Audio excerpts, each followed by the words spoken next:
Hello students, আজকে আমরা একটা নতুন কনসেপ্ট নিয়ে আলোচনা করব, that is molecular orbital theory. এই কনসেপ্টটা কেন এসেছে?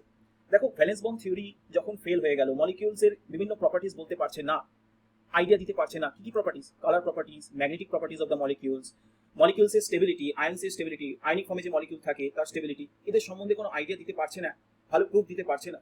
তখন সায়েন্টিস্ট হোমস অ্যান্ড মুলিকেন, এই দুজন সায়েন্টিস্ট মলিকুলার অরবিটাল থিওরি নিয়ে এসেছে।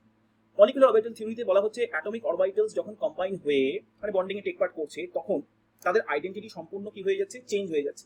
তাদের অ্যাটমিক অরবিটালের আইডেন্টিটি, যেটা ভ্যালেন্স বন্ড থিওরিতে আফটার বন্ডিং এক্সিস্ট করছিল, মলিকুলার অরবিটাল থিওরিতে কিন্তু সম্পূর্ণ নতুন অরবিটাল তৈরি হচ্ছে, দ্যাট ইজ মলিকুলার অরবিটাল। এবং ধরো দুটো অ্যাটমিক অরবিটাল কম্বাইন হয়েছে, তাহলে দুটোই মলিকুলার অরবিটাল তৈরি হবে। একটার নাম দেবো আমরা বন্ডিং মলিকুলার অরবিটাল, যেটা স্টেবল হয়, আর একটার নাম দেবো অ্যান্টি বন্ডিং মলিকুলার অরবিটাল, যেটা আনস্টেবল হয়।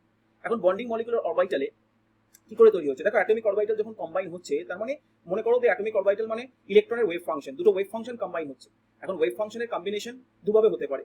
ফিজিক্সের ভাষায় এটা একটা হতে পারে কনস্ট্রাকটিভ ইন্টারফারেন্স, যেটা কিছু তৈরি করছে, মানে বন্ডিং এ টেক পার্ট করাচ্ছে, মলিকুলকে স্টেবল করছে, দুটো অ্যাটমকে স্টেবল করছে। আর আরেকটা কি হতে পারে, ডিস্ট্রাকটিভ ইন্টারফারেন্স, দুটো ওয়েভ ফাংশন এমন ভাবে কম্বাইন হয়েছে that is out of phase. Constructive ইন্টারফারেন্সে এমন ভাবে কম্বাইন হয়েছে দ্যাট ইজ ইন ফেজ।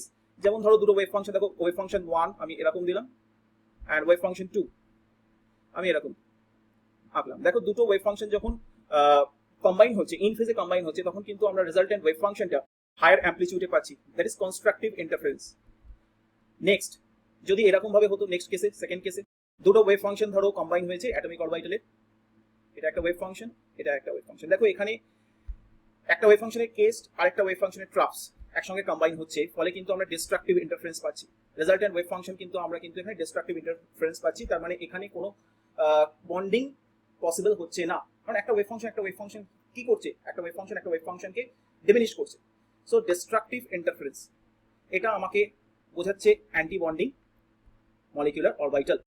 আশা করি এটা বোঝা গেছে কিভাবে এই মলিকুলার অরবিটাল থিওরি কিভাবে তৈরি হচ্ছে। তো এদের মাধ্যমে আমরা ডিফারেন্ট টাইপস অফ আয়ন্স এর এক্সপ্লেনেশন দিতে পারি, যেমন H2+, যেটা ভিভিটি দিয়ে বলা যায় না, কারণ H2+ এ একটা ইলেকট্রন আছে। সো একটা ইলেকট্রন দিয়ে কোনো মলিকিউল ফর্ম এক্সিস্ট করছে, সেটা কিন্তু বলা যাচ্ছে না ভিভিটিতে। তাই মলিকুলার অরবিটাল থিওরিতে আমরা এইটার এক্সপ্লেন করবো, বিএমও, এবিএমও বুঝবো ভালো করে। এই নিয়ে আমি ডিটেলস ইউটিউব চ্যানেলে ভিডিও আনবো, তোমরা অবশ্যই সেই ভিডিওগুলোকে ইউটিউব থেকে ভালো করে দেখে নেবে। তোমাদের আইআইটি, জেই বা তোমাদের যে কোনো কম্পিটিটিভ এক্সামিনেশনস, নিট এক্সামিনেশনস, এবং তোমাদের ক্লাস 11, ক্লাস 12 এর পরীক্ষার জন্য এই ধরনের ভিডিওগুলো খুবই ইম্পর্টেন্ট। কেমিস্ট্রি সংক্রান্ত ভিডিও অবশ্যই তোমরা দেখবে, ফলো করবে, এবং ফেসবুক চ্যানেলটাকেও ফলো করবে। Thank you for watching.